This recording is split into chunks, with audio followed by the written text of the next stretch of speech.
বর্তমানে আমাদের দেশে মিড রেঞ্জ বাজেটের মধ্যে একটা স্মার্টফোন দেখা যাচ্ছে, সেটা হচ্ছে আমাদের পোকো F6। এটা অবশ্য অনেকে দেখছে না, কারণ স্মার্টফোনটি কিন্তু আমাদের মিড রেঞ্জের মধ্যে অফার করছে স্ন্যাপড্রাগন 8s Gen 3 এর মতো একটি চিপসেট। আর এটাও জানেন যে এই চিপসেটের স্কোর কিন্তু অলমোস্ট 15 লক্ষের কাছাকাছি।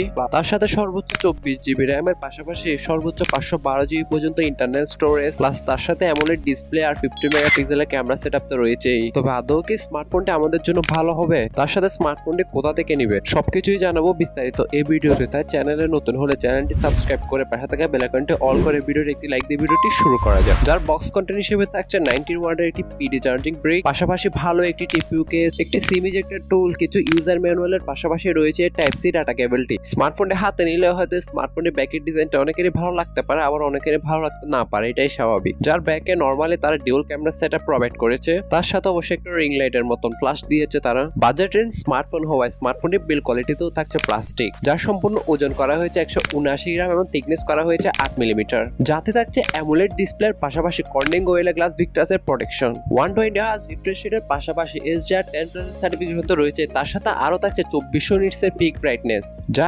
6.67 ইঞ্চি মাপের ডিসপ্লেটি আমাদেরকে অফার করছে। যাতে ইন ডিসপ্লে ফিঙ্গারপ্রিন্ট সেন্সরের পাশাপাশি থাকছে কিছু এজেন্সিয়াল সেন্সর, পাশাপাশি কালার ক্যালিব্রেশনও মোটামুটি ভালো হওয়া। কন্টেন্ট ওয়াচিং এর সময় কালারসে তেমন কোনো ঘাটতি দেখা দিবে না। অ্যান্ড্রয়েড 14 এর সাথে আসা স্মার্টফোনটিতে আপনি 15, 16 এবং 17 এর আপডেট পেয়ে যাবে। বাট আপডেট দেওয়ার সময় একটাই ঝুঁকি থাকবে সেই গ্রিন লাইন ইস্যুটা, কারণ বর্তমানে AMOLED যুক্ত সকল ডিসপ্লেতে কিন্তু এই ইস্যুটা দেখা দিচ্ছে। যার ব্যাকএন্ডে থাকছে আপনার HyperOS, ফলে এর ইউআইটাও মোটামুটি লাইট ওয়েট বলতে পারেন। পাশাপাশি চাইলে প্রি ইনস্টল অ্যাপগুলো আপনি আনইনস্টল করে দিতে পারবেন, তার সাথে অ্যাডস গুলোও কিন্তু আপনি চাইলে বন্ধ করে দিতে পারবেন। এবার আমি আপনাদেরকে জানাবো পারফরমেন্স সম্পর্কে, যেটা এই স্মার্টফোনটির মেইন রিজন হয়ে দাঁড়াচ্ছে। স্ন্যাপড্রাগন 8s Gen 3 এর মতন একটি চিপসেট এই স্মার্টফোনটিতে দেওয়া হয়েছে, যার মাধ্যমে পাবজির মতন হাই এন্ড গেম আপনি 120 FPS এর একও প্লে করতে পারবেন। তবে আপাতত দেখলাম যে 90 FPS পাওয়া যাচ্ছে। এক কথায় আপনার যেসব হাই এন্ড গেম গুলো রয়েছে তা মোটামুটি ভালোভাবে প্লে করতে পারবে। তবে এটা মনে করেন না যে অন্যান্য যে ফ্ল্যাগশিপ স্মার্টফোন গুলো রয়েছে সেগুলোকে টক্কর দিবে। হ্যাঁ, মানছি যে চিপসেটটি একটা পাওয়ারফুল চিপসেট, তবে এটা আপনার স্ন্যাপড্রাগন 7+ Gen 3 এর একটা সাকসেসর বা একটা আপগ্রেড ভার্সন বলতে পারেন। মূলত এই চিপসেটটার জন্য এই স্মার্টফোনটি কিন্তু আসলে ভাইপে রয়েছে।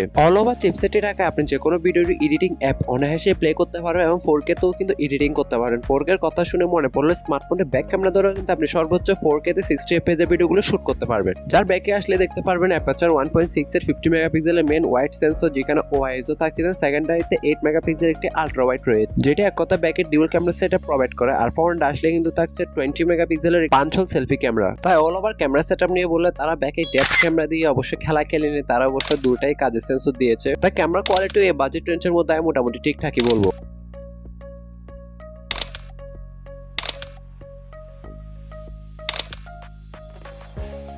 যেখানে স্টোরেজ সেকশনে সর্বোচ্চ 8GB থেকে শুরু করে 12GB পর্যন্ত র্যাম পাবে, পাশাপাশি ইন্টারনাল স্টোরেজে 256GB থেকে শুরু করে সর্বোচ্চ 512GB পর্যন্ত ইন্টারনাল স্টোরেজ পাবে, যেটা অবশ্যই UFS 4.0 এর ক্যাটাগরি। যদিও কিনা এর বেস ভেরিয়েন্টটা 8256GB থেকে শুরু হয়, ফলে অবশ্যই আপনাকে মেমোরি কার্ডের প্যারাটা খাইতে হবে না, যেহেতু এখানে মেমোরি কার্ডের কোনো স্লট দেওয়া হয় নাই। আর এই ভেরিয়েন্টটা আপনি বাংলাদেশে 30 থেকে 31,000 টাকার মধ্যেই পাচ্ছেন। ইভেন ভার্চুয়ালি র্যাম তো থাকছে 12GB র্যামের সাথে, কিন্তু আপনি আরো 12GB র্যাম যোগ করে মোট 24GB র্যামের মজাটা নিতে পারবেন, ওটাও মনে মনে। আর যেটা আপার ভেরিয়েন্ট রয়েছে ওটা অবশ্য বাংলাদেশে আমরা 32 কিংবা 35,000 টাকার মধ্যেই অ্যাভেলেবেল দেখতে পাবো। Dual storage, speaker, NFC, IR blaster, মোটামুটি 3.5 mm হেডফোন জ্যাক ছাড়া সবকিছুই থাকছে পোর্টস এন্ড বাটনে। এই সম্পূর্ণ স্মার্টফোনটিকে ব্যাকআপ করার জন্য থাকছে 5000 mAh এর একটি ব্যাটারি, আর বক্সে কিন্তু প্রোভাইড করেছে 90 ওয়াটের একটি PD ফাস্ট চার্জার, যার দ্বারা কিন্তু আপনি 0 to 100% চার্জ করে নিতে পারবেন, ওটাও 35 কিংবা 40 মিনিটের মধ্যে, যেটা একবার ফুল চার্জে কিন্তু নরমাল ইউজে একদিনের মতো ব্যাটারি ব্যাকআপ আপনাকে দিয়ে দিবে। মূলত এই স্মার্টফোনটি আমরা বাংলাদেশের বাজারে 30 থেকে 35,000 টাকা প্রাইস পয়েন্টের মধ্যেই দেখতে পাচ্ছি। তবে স্মার্টফোনটি যে চাইনিজ ভেরিয়েন্টটা রয়েছে Redmi Turbo 3,